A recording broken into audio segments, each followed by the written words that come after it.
Donc voilà, moi je souhaitais vous présenter le programme CIMAR-Connect, qui est donc un programme sur la matricule des gens de mer de l'inscription maritime du Cotentin, qui est un programme que nous suivons depuis plus de 20 ans, puisque ça date de 1998.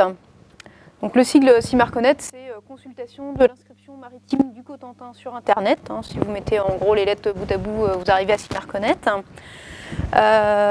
Ça, c'est, je dirais, l'extrême finalité du programme, puisque la mise sur le net est vraiment le bout de la chaîne, mais il y avait d'autres intérêts.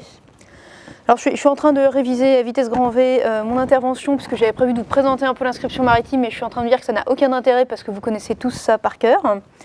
Donc je vais vous épargner les commissaires aux classes Colbert, etc.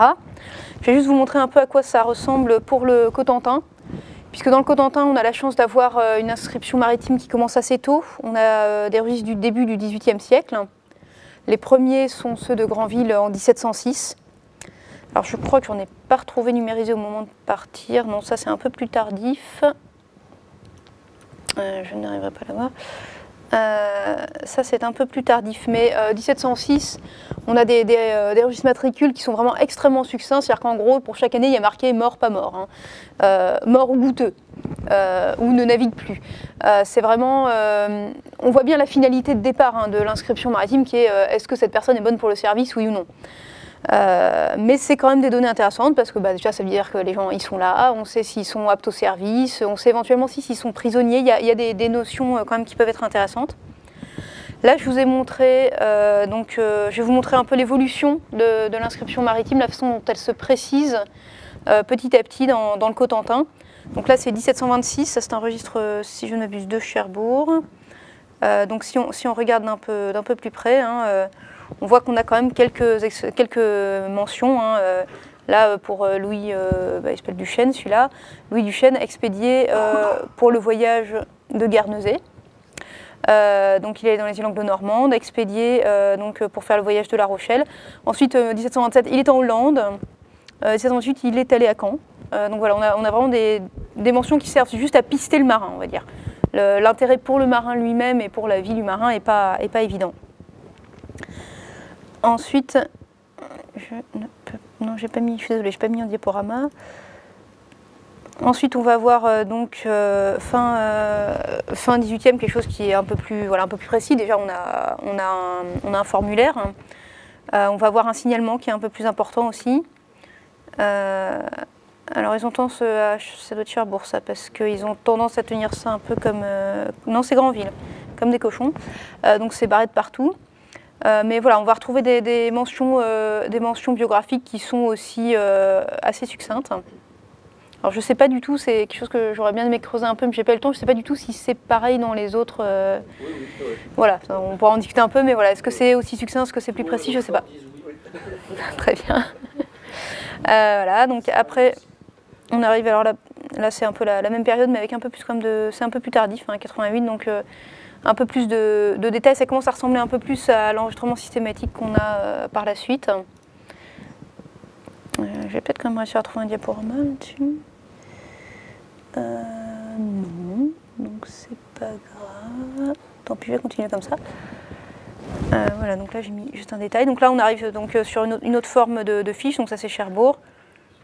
Là on est dans le premier 19e siècle et on voit qu'on va avoir là aussi un peu plus de détails. Alors à la fois un peu plus de détails là, et puis un peu plus de détails aussi sur ces embarquements. Et puis après, on commence à arriver sur l'âge d'or de la matricule, où on va avoir vraiment... donc là, c'est plutôt année par année, les embarquements. Donc s'il fait plusieurs embarquements chaque année, on va avoir plusieurs embarquements sur la même ligne. Pour donc ensuite arriver à des choses comme ça. Je suis désolée, c'est un peu sombre. Super sombre. Où là, donc, on a vraiment le formulaire classique mi-19e, fin 19e. Avec tous les détails, y compris les détails, couleur de cheveux, couleur d'yeux, enfin tout ce qui peut permettre d'identifier le marin. Et puis ensuite, donc, sa solde, ses différents embarquements, combien de jours, combien il a été payé, etc. Donc quelque chose qui est vraiment très intéressant à exploiter, à la fois sur le plan généalogique et sur le plan scientifique pour le chercheur. Donc voilà, donc qu'est-ce qu'on trouve finalement dans cette matricule qui pouvait nous intéresser à l'époque? Donc on l'a dit, on trouve des mentions biographiques, donc date de naissance, où est-ce qu'il est né. Avec ça, on l'a remarqué au fil des jours, et je pense que c'est un peu pareil pour tout le monde, des choses qui sont très aléatoires, notamment le mariage, les enfants, c'est rempli, c'est pas rempli, c'est rempli une fois, c'est pas mis à jour. Ça, on a bien vu que c'était des notions qui pouvaient être très fluctuantes en termes de rigueur. Par contre, voilà, tout ce qui va être là, donc la description, parfois très très précise, 1,668 m, bon. Parfois un peu plus succincte, mais voilà, le nom de la mère qui va être très fondamental pour nous, et puis donc naissance, mort. On va trouver aussi donc l'ensemble de sa carrière, puisque donc on retrouve, alors c'est quelque chose qui peut aussi fluctuer, on va retrouver sa carrière à l'État. C'est pas celui-là que je voulais montrer, pardon. Pourquoi est-ce qu'il ne s'affiche pas? Voilà. On va retrouver aussi parfois sa carrière à l'État, pas toujours. Non, il ne s'affiche pas, c'est intéressant. Pourquoi il revient sur celui-là? Je vais le fermer. Excusez-moi. Ah non, non, quand je grossis, il disparaît. D'accord, oui, c'est parce que j'ai fait une bêtise. Excusez-moi, voilà, c'est ça que je veux. Non, quand même pas. Voilà, je vais y arriver. Voilà, donc là on voit que par exemple, donc, il a été, on va avoir beaucoup d'informations. On sait qu'il qu'il a fait son service militaire à la division de Cherbourg et qu'il a travaillé sur le Mito, donc il y a un vaisseau de transport aussi quand il était à l'État, hein, 40 mois, 13 jours. Ensuite, il a passé donc un peu de temps au dépôt. Parfois, on va juste marquer il est à l'État. Et puis, donc, il y aura juste marqué il est à l'État pendant tant de temps. Et voilà. Ça, je ne sais pas trop pourquoi. Je pense que ça dépend vraiment de la personne, de l'officier d'inscription maritime. Parfois, il va être très précis, parfois pas. Mais du coup, on peut avoir des renseignements qu'on ne retrouve pas forcément dans la matricule militaire parce que des fois, la matricule militaire va manquer. Donc, ça peut être intéressant. Mito, c'est le nom du navire. Oui, il s'appelle comme ça, oui. C'est peut-être même la Mito, pour ce nom. Il a toute une série, c'est des noms de muses. Ou de, non, pas de muses, pardon, de nymphes. Au 19e, il y a toute une série de bateaux qui s'appellent comme ça, voilà. Et puis donc après, on va savoir commerce, petite pêche, enfin, là encore, je ne décris pas tout, mais donc là, on est vraiment sur quelque chose de très précis qui passionne évidemment les généalogistes. On a parfois aussi des informations plus amusantes, comme là par exemple on a des condamnations.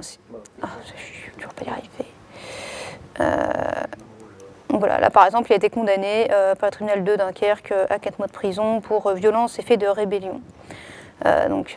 Et puis je crois que ça a recommencé après, parce qu'il y a une autre mention en rouge, voilà, recondamnation, c'était quelqu'un d'un peu agité, déserteur à l'étranger, enfin, etc. Des fois on peut avoir vraiment des mentions qui ne sont pas juste des mentions de navigation. Donc voilà, donc ça c'est la matière première, je vous l'ai présentée rapidement parce que bon, au fond vous la connaissez à peu près. Pourquoi est-ce qu'on s'est intéressé à ça? Donc à la base c'est l'université de Caen qui s'y est intéressée, en la personne d'André Zisberg, qui a réussi à motiver un groupe au départ de bénévoles qui venaient de l'université Interage de Cherbourg, où André Zisberg donnait des cours dans les années 90. Et qui donc ont été d'accord pour participer à un projet dans le cadre du laboratoire de recherche en histoire quantitative de Caen, qui devait être tout juste créé à l'époque, et qui donc, comme son nom l'indique, cherchait vraiment à faire de l'histoire quantitative, donc à amasser de la donnée en fait, et à la modéliser pour pouvoir ensuite la mettre à disposition des chercheurs. Donc voilà, donc on est un peu dans une perspective différente de ce qu'on a vu tout à l'heure, où finalement vous aviez un projet, un but, et vous avez donc pris de la donnée et rassemblé de la donnée dans ce but-là. Là, c'est plutôt l'inverse, c'est-à-dire on prend de la donnée, on la met à disposition, et puis les gens en feront ce qu'ils voudront. Donc ça, c'était le premier but. Il était double puisque le service historique de la marine à l'époque avait lui un autre intérêt qui était le grand public. Et donc le directeur du service historique de la marine de Cherbourg à l'époque, Gilles Désiré, lui voyait un autre intérêt qui était mettre tout ça à disposition du grand public sur Internet. Quelque chose de très différent, puisqu'évidemment, le grand public, il va rarement, par exemple, s'intéresser à la masse il ne va pas se dire, tiens, j'aimerais bien savoir quels sont tous les marins qui sont morts à telle date ou qui sont allés à tel endroit. Lui va plutôt dire, je cherche mon ancêtre, monsieur machin, où était-il? Donc on voit bien qu'on n'est pas sur la même exploitation et sur la même forme d'exploitation de la donnée. Donc il s'agissait de croiser ces deux besoins, c'était en soi pas très compliqué, mais de toute façon, l'exploitation de base était la même, et après par contre on a bossé sur deux outils différents. Donc on a créé un partenariat, donc en définissant donc des rôles différents, le service historique de la défense mettant à disposition la donnée, dans des conditions aussi un peu de confort pour les personnes, pour les bénévoles qui venaient dépouiller, c'est-à-dire qu'ils ont une salle à eux, on leur montre les registres pour qu'ils n'aient pas besoin de sonner à chaque fois qu'ils ont besoin d'un registre ou d'un autre. Ils ont à peu près tous leurs registres dans la salle et ils travaillent là en groupe. Le CRHQ à l'époque donc de l'université de Caen fournissait les ordinateurs, les informaticiens pour créer la base, et puis ensuite la mise en ligne. Qui a été faite par l'université de Caen. L'université Interage, même si ça n'a pas été vraiment de façon institutionnelle, a fourni les bénévoles, puisque la plupart venaient de là-bas. Maintenant, ça n'est plus le cas, parce qu'au bout de 20 ans, ce n'est pas toujours les mêmes. Mais disons que le noyau dur, c'était qui faisait de l'histoire, qui étaient en général des retraités qui faisaient de l'histoire, et qui s'étaient intéressés au projet. Après, d'autres sont venus par la généalogie, par des salons, par le bouche à oreille aussi. On a eu par la suite d'autres partenaires. Le Conseil général de la Manche a été partenaire en ce sens qu'il a financé la numérisation des images pour la mise en ligne. Et donc le dernier partenaire qu'on a eu, ça c'était beaucoup plus récent, c'est le Cercle généalogique de la Manche. Mais ça, je vous en reparlerai un peu plus loin, puisqu'il nous a donné un gros coup de main pour de la rétroconversion. Donc voilà, d'abord la première chose, ça a été d'élaborer une méthodologie, puisque donc, comme vous le savez si vous fréquentez un peu la matricule des gens de mer, c'est un système assez spécifique. D'abord on a parlé du fait que c'était une collection multiple. Donc nous, dans les archives, on conserve, pas toujours, mais parfois deux collections, un peu comme les registres paroissiaux, puisqu'on va avoir donc la collection du quartier et la collection du syndicat. Évidemment, ce n'est pas toujours les mêmes, sinon ça ne serait pas drôle. Donc il y a des mentions qu'on va retrouver portées au syndicat et pas au quartier, et inversement. Donc ça nécessite un peu de travail préalable pour définir quel va être le registre le plus complet. C'est là encore, il n'y a pas de règle, ce n'est pas toujours le syndicat le plus fourni. Des fois aussi, c'est carrément erratique, c'est-à-dire qu'on a des données qui sont différentes. C'est pas qu'il y en a plus d'un côté ou de l'autre, c'est que ce n'est pas les mêmes. Donc là, on est un peu embêté, il faut creuser un peu pour essayer de savoir laquelle est la bonne. On a des trous, évidemment, on a des registres qui sont perdus, on en a assez peu dans le Cotentin, mais il y a quand même des fois des registres qui manquent. Alors des fois ils manquent, on va les retrouver du côté syndicat, donc on va reprendre. Je n'ai pas précisé, excusez-moi, la notion de quartier et de syndicat, ça parle peut-être pas à tout le monde, donc le syndicat est une subdivision du quartier, comme les paroisses par rapport à l'évêché. Donc voilà, il va y avoir plus de syndicats que de quartiers, et les syndicats sont rassemblés en quartiers. Donc ça, c'est la première, on va dire, difficulté. Ensuite, il y a le fait, on a parlé qu'une carrière, c'est plusieurs registres. Pour les plus on va dire, riches, ça peut aller jusqu'à 30 registres à consulter pour une personne, entre les registres du syndicat et les registres du quartier. Généralement, on tourne autour de 7 en moyenne. J'ai une image là-dessus. Voilà, là on a un exemple par exemple pour une personne, donc de tous les registres qu'on va consulter les uns après les autres, puisque voilà, il commence comme mousse, ensuite il passe au registre des novices, ensuite il passe au registre des matelots, puis de temps en temps les registres ils changent parce que donc il y a une nouvelle série, donc il passe dans plusieurs registres de matelots. Quand il est en retraite, il devient hors de service. Là vous voyez qu'il a fait 3 registres hors de service, donc il a une certaine longévité après la retraite. Donc ça oblige à passer de l'un à l'autre. On avait parlé du système des reports, donc là je vous en montre juste un exemple. Donc normalement, quand le registre est bien fait, quand il passe dans un autre registre, c'est marqué, porté à la matricule de, etc. Pas toujours. Donc des fois, là vous voyez que les mentions portées à ou provient d'eux, elles y sont pas toujours. Vous voyez qu'il y a des flèches, notamment des flèches bleues, qui vont manquer.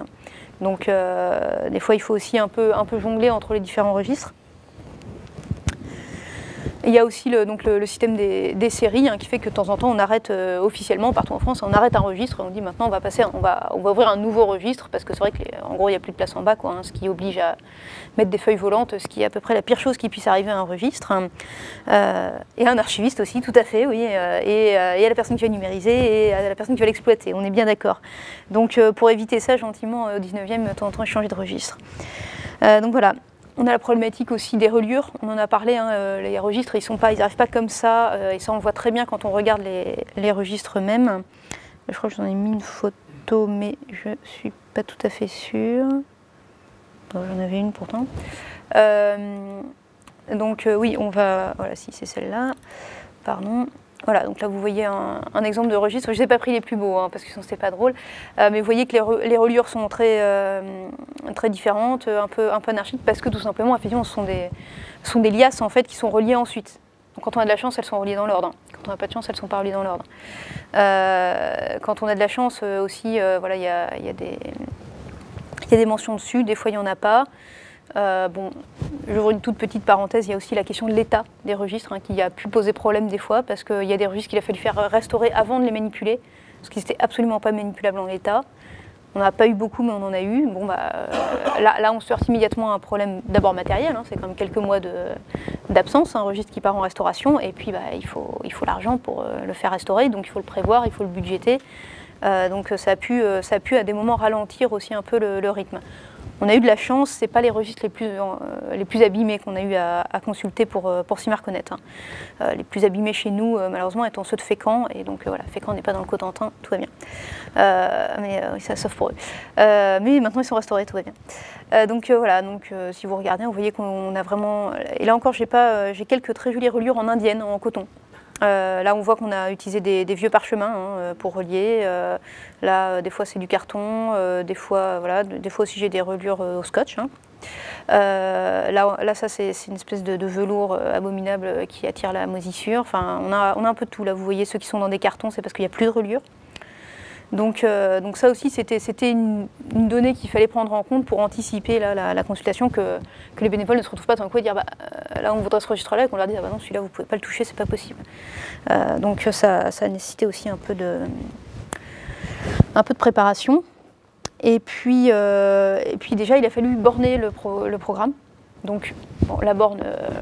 Avant, ça allait parce qu'on a dit on va commencer au premier registre. Donc le premier registre, alors je ne l'ai plus en tête pour le premier quartier qu'on ait fait, donc, qui était le quartier de la Hougue, c'était assez tardif, c'était fin 18e. Cherbourg, c'était vers 1720.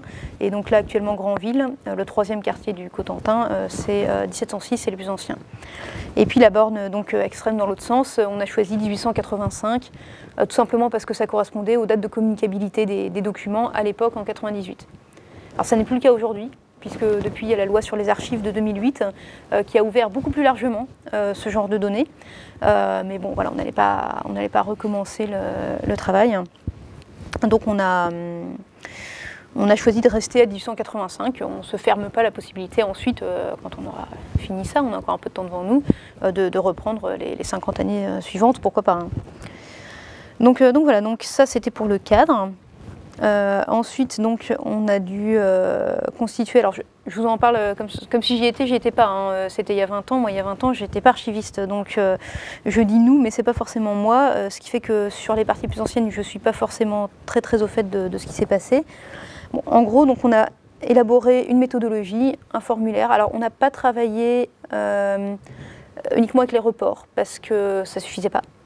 Donc le principe, ça a été de faire un dépouillement systématique de toutes les cases, qui est un premier dépouillement avec peu d'informations finalement, en prenant le nom, le prénom évidemment de la personne, sa date de naissance, le nom de sa mère, qui est une notion importante pour pouvoir ensuite dédoublonner, et pas confondre les personnes, parce qu'évidemment dans un petit village rural du Cotentin au 18e, ils s'appellent tous pareil, ils ont tous le même prénom, ils ont tous le même nom, éventuellement même dans une même famille, les deux frères, ils vont avoir le même prénom et le même nom, donc ça peut être un peu compliqué.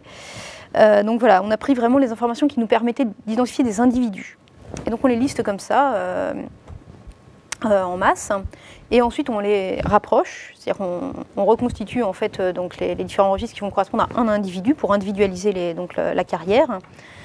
Et ensuite, à partir de ça, donc ça nous donne une liste pour chaque individu des matricules dans lesquels il est mentionné. Et à partir de ça, on va faire ce que donc, les bénévoles appellent la reconstitution de carrière. Donc ils vont reprendre pour chaque individu le registre et là ils vont saisir un formulaire qui va être plus important. Donc je vous montre à quoi ressemble le premier formulaire de saisie. Donc voilà, donc ça c'est le formulaire, vous voyez, qui est très succinct hein, pour juste lister les occurrences, on va dire. Et ensuite, on va voir le formulaire de saisie des données. Alors ça c'est le premier. Donc on a commencé par le quartier de la Hougue parce que c'était le plus petit. C'est-à-dire qu'il y a 11 000 inscrits dans le quartier de la Hougue. Donc ce premier, on parlait tout à l'heure de la question de la sélection des données. Donc, ils ont été très gourmands au début, ou très ambitieux. Ils ont tout saisi. Vous voyez que vous avez quasiment tout, y compris, vous voyez par exemple la description physique. Alors, c'était un choix qui les a un peu fait souffrir, ce qui fait qu'ensuite pour Cherbourg, ils ont fait l'inverse. Ils ont fait le choix d'un bordereau extrêmement restreint. Et à l'usage, ils se sont rendus compte que quand même c'était un peu trop restreint. Surtout qu'on n'a toujours pas les images pour Cherbourg pour des raisons que je vous expliquerai ensuite. Et donc là, pour Granville, ils sont arrivés à un bordereau qui est un peu entre les deux, qui est moins succinct que Cherbourg et un peu moins fourni que donc celui-là, qui est ce formulaire-là. Donc voilà, donc vous voyez qu'il y a quand même quelques données. Hein. Donc ça, en papier, ça ressemble à ça. Donc voilà, vous voyez que vous allez retrouver quand même pas mal de choses. La description physique, on s'est contenté. Là encore, on s'est posé la question de qu'est-ce qui peut être intéressant. On s'est dit, en termes, j'ai envie de dire d'anthropologie, même ou de démographie, ce qui est intéressant éventuellement, c'est la taille. Ça peut être intéressant de pouvoir faire une concaténation de la taille moyenne d'un inscrit maritime dans le Cotentin à telle date. Donc on a gardé que ça. Par contre, le fait de savoir si les sourcils châtains et le menton rond et le nez fuyant, on a oublié. Et puis voilà, donc le suivi dans l'inscription maritime, quand est-ce qu'il est arrivé, quand est-ce qu'il est parti. Ça c'est intéressant parce que c'est là qu'on se rend compte, par exemple, qu'il y a des gens qui sont agriculteurs toute leur vie et puis 2 ans avant, on va dire quand ils ont 55 ans, tout d'un coup ils vont s'improviser marins pour tout simplement bénéficier ensuite de la pension. Hein. Ou bien on va découvrir aussi, mais ça c'est pas cet endroit à la quoi le voir, mais on va voir aussi des gens qui font vraiment marins en activité complémentaire de leur activité agricole. Bon. Et puis voilà, carrière marine marchande, carrière marine d'État. Les guerres, on a noté à quelle guerre ils avaient participé, parce que ça on s'est rendu compte aussi que c'était des questions qui revenaient fréquemment dans nous en salle de lecture, et puis les chercheurs aussi pouvaient s'y intéresser. Donc voilà, donc ils ont eu d'ailleurs droit à quelques cours sur ces guerres-là, pour essayer aussi de... Parce que c'est pas toujours exactement dit, il participait à la guerre d'indépendance américaine, hein, donc voilà, savoir exactement à quoi ça correspondait. C'est pas toujours simple de savoir à quel point quelqu'un en fait a participé à une guerre ou pas, sous prétexte qu'il était sur un bateau à ce moment-là. Bon. Donc il y avait quelques subtilités. On a noté aussi les mentions de récompense, parce que c'est pareil sur les médailles qu'il a pu avoir pour ça, ça me paraissait intéressant. Et puis là, donc, ça c'est fondamental, hein, c'est les références archivistiques, donc les différents registres dans lesquels il figure. Alors ça c'est fondamental parce qu'ensuite, on a numérisé les registres et il a fallu relier les deux. Donc évidemment, si on n'avait pas eu de façon un peu normée les références archivistiques, on n'aurait pas pu le faire. Donc actuellement, ça c'est fait uniquement pour la Hougue, de coupler les images. Je vais vous le montrer tout à l'heure. Donc voilà, donc ça c'est le formulaire. Alors au début, ce formulaire était rempli en papier, parce que voilà, dans les années 90, les personnes étaient plus à l'aise avec ça, début des années 2000. Depuis Granville, c'est saisi directement dans la base de données. Parce que le problème de le saisir en papier, évidemment, c'est qu'après, il faut le rétroconvertir.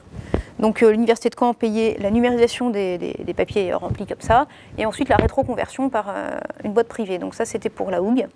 Pour Cherbourg, on a eu de la chance, c'est là qu'est intervenu le Cercle généalogique de la Manche, qui, complètement par hasard, parce qu'on en discutait, on dit « ah bah oui, là il faut qu'on fasse rétroconvertir », et la présidente du Cercle généalogique de la Manche à qui je raconte ça dit « mais vous savez, moi j'ai 2000 personnes dans mon cercle généalogique, ils seraient ravis de vous faire ça. Si vous l'avez numérisé, parce qu'ils sont partout dans le monde, vous le faites numériser, vous leur envoyez, et puis on fera... » Bon après ils ont fait ça très très bien, avec un système de double contrôle pour être sûr de ne pas mettre de bêtises, etc. C'est très intéressant, d'abord parce qu'on pensait qu'ils allaient mettre 3 mois, qu'ils ont mis 3 semaines, donc je vais dire les 6 semaines. Parce qu'ils sont passionnés pour le sujet, il y avait beaucoup de gens qui étaient ravis de participer à ce projet-là. Et alors, l'autre truc qui a été intéressant et auquel on ne s'attendait pas du tout, c'est qu'ils nous ont corrigé les bases. Parce que nous, nos bénévoles ne sont pas nécessairement des généalogistes, donc bon, ils saisissent.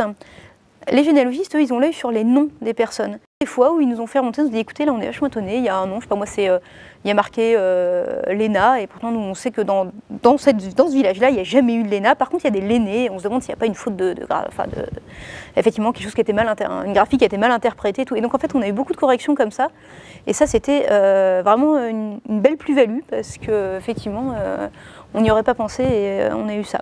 Et puis bon, accessoirement, ils l'ont fait gratuitement, ce qui était une belle plus-value pour l'université de Caen, qui a pas eu à payer la rétroconversion. Mais voilà. Donc normalement, on n'en aura plus besoin, puisque maintenant, c'est saisi directement sur informatique. Néanmoins, je pense que je demanderai au cercle généalogique cette relecture-là, avec cet œil-là. Parce que oui, c'est intéressant.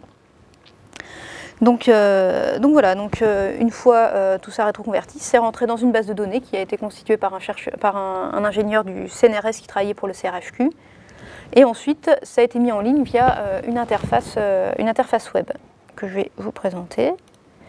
Voilà, elle ressemble à ça. Donc vous tapez Simarconet sur internet, vous le trouvez tout de suite. Alors bon, je vous passe là, il y a tout le détail de la méthodologie, comment ça a marché, etc. Enfin tous les éléments de communication autour de la base. Et concrètement, la base, elle ressemble à ça. Donc il y a 2 quartiers actuellement, La Hougue et Cherbourg, puisque Granville, nous sommes en train de travailler dessus, ça n'est pas encore en ligne. Donc on a à peu près 11 000 inscrits sur La Hougue et le double sur Cherbourg. Et Granville, c'est le double de Cherbourg. Donc à terme, on peut espérer avoir environ 50 000 inscrits dans la base. Là actuellement, on en a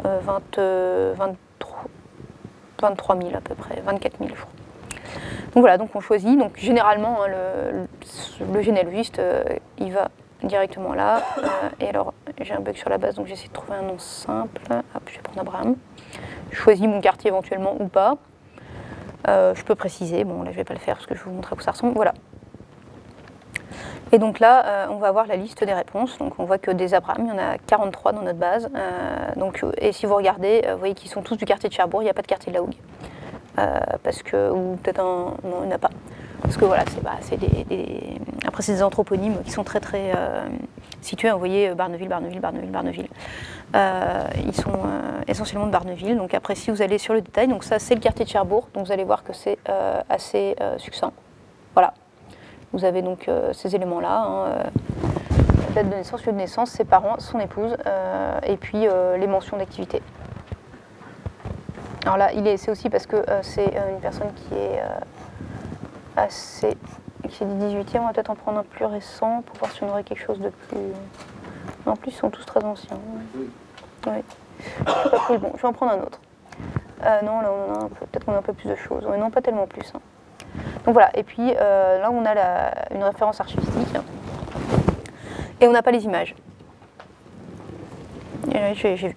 On n'a pas les images parce que donc, les images n'ont pas été rentrées dans la base internet. Elles sont rentrées sur la base au départ, mais elles ne sont pas rentrées sur la base internet pour l'instant, contrairement à La Hougue. Donc j'essaie d'en trouver un de La Hougue.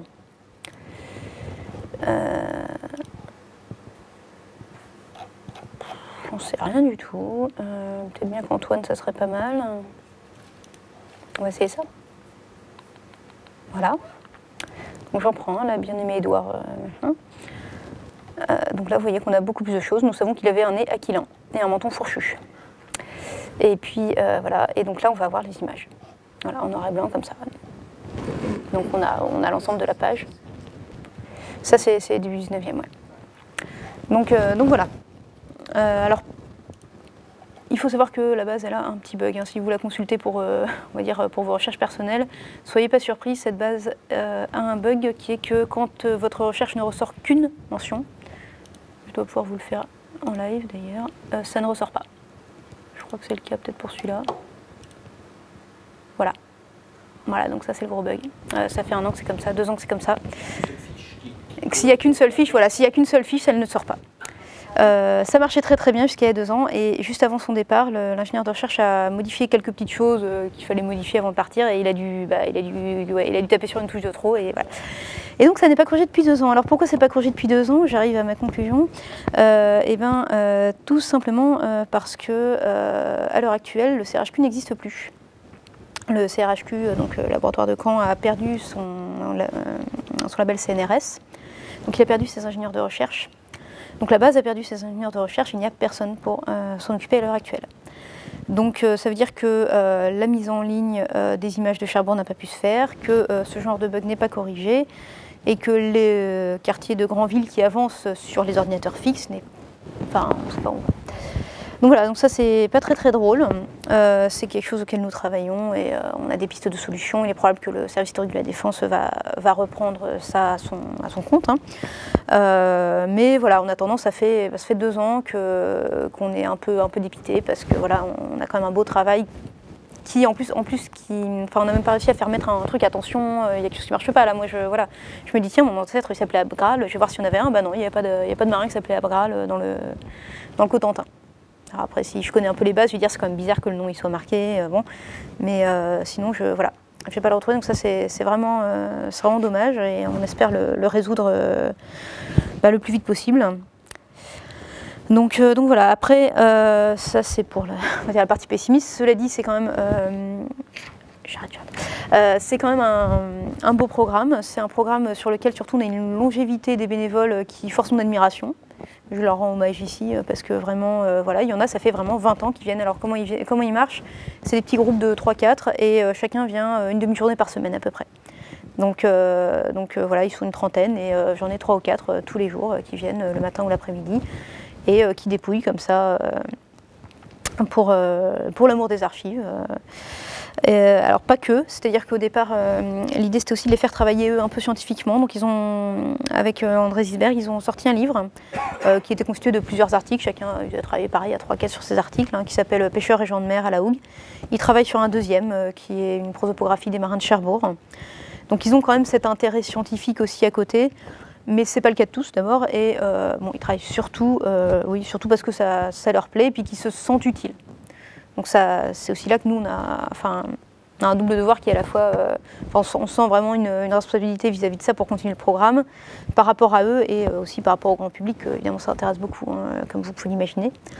Et je prends juste 30 secondes pour dire un mot de ce que j'ai pas dit qui vous intéresse un peu plus, qui est la partie recherche, parce qu'au départ la base était quand même pas destinée au grand public, mais avant tout à la recherche. L'idée du CRHQ c'était de dire j'ai cette base chez moi, les chercheurs peuvent venir la consulter. Alors ils peuvent la consulter sur Internet, mais sur Internet, ils n'ont pas une grande finesse en interrogation, vous le voyez.